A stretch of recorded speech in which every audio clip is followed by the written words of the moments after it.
الحمد لله و الصلاة و السلام علی رسول الله. برادر سوال نمودند که آیا پیش از نماز جمعه سنت به مانند سنت های راتبه 4 رکعت یا 2 رکعت وجود دارد؟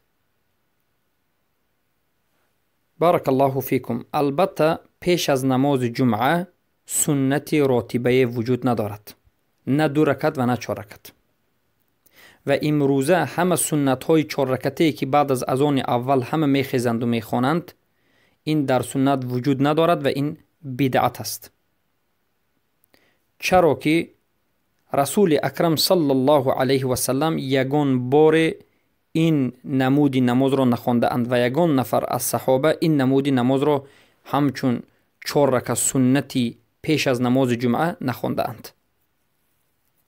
اولا دلیل این که در زمان رسول الله صلی الله علیه و سلم اذان یک بار گفته میشد. وقتی که اذان گفته میشد، رسول الله از خانه اشان راست می رفتند به منبر و در منبر امر معروف میکردند. 2 امر معروف، یک میکردند می نشستند و یک بار دیگر، و بعد از اینکه خطبه را تمام میکردند قامت گفته میشد نماز میخوانند. یگان وقت نماز جمعه بعد از اذان همه ایستاده 4 رکعت سنت نآمده است نخوانده اند و این به اجماع علما است.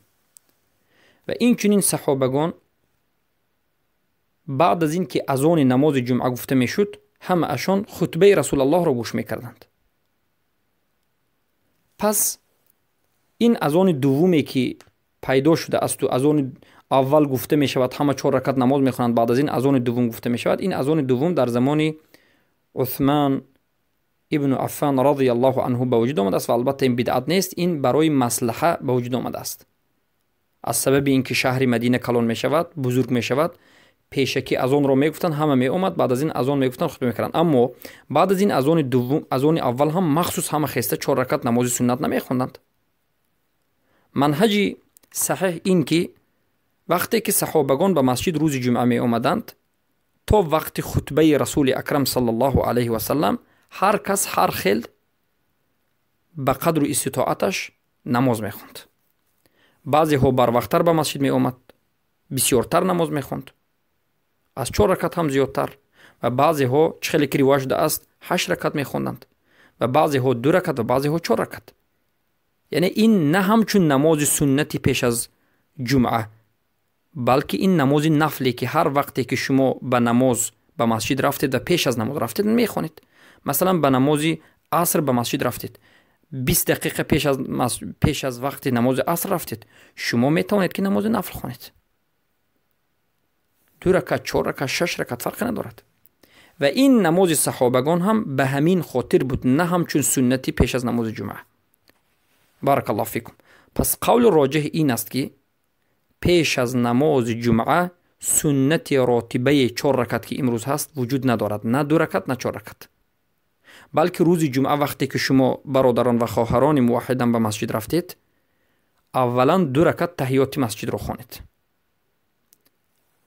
اگر امام خطبه کرده ایستاده باشد هم 2 رکعت تحیات مسجد را خوانید که به این حدیث سید الله میکرد.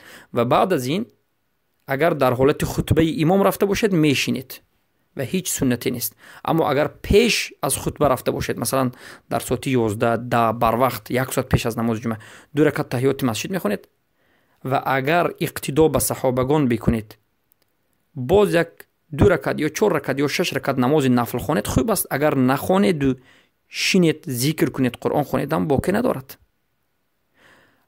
اما بعد از اینکه اذان ندا کرده میشه و همه میخزن و 4 رکعت میخوانند، در این حالت شما هیچ چیزی نمیخوانید. و اگر در یک منطقه باشد که نخوانید، شما رو سبحان الله این صوفی ها و ظالمان و این بدبختان دیگر از دین برآمدگانی که در حکمت مرتدین و کافرین هستند که میگند کسی که نماز نخوان سلفی میگند و تهمت میکنند و 5-10 سال ترمه میکنند، در همین منطقه ها باشد این نماز رو میخونید، اما نه به نیتی سنتی پیش از، یعنی سنتی راتبه پیش از جمعه، بلکه نماز نفل 2 رکعت یک بار 2 رکعت یک بار نماز نفل میخونید. بارک الله فیکم. 4 رکعت خونید هم باکی ندارد. به نیتی نماز نفل، نه به نیتی پیش از سنتی پیش از نماز جمعه. و البته نیت کردن به زبان این بدعت است، نیت به قلب است. اما رفتن شما خستن از جاتون همین نیت است. بارک الله فیکم.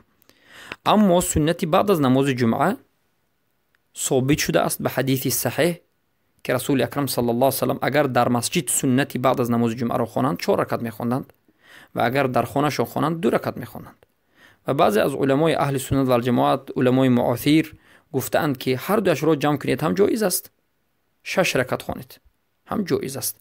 بارک الله فیکم و حیاکم الله بیاکم. اما بهترش همین است که اگر در مسجد خوانید 4 رکعت و اگر در خانه خوانید 2 رکعت سنتی بعد از نماز جمعه را میخوانید. حیاکم الله بیاکم.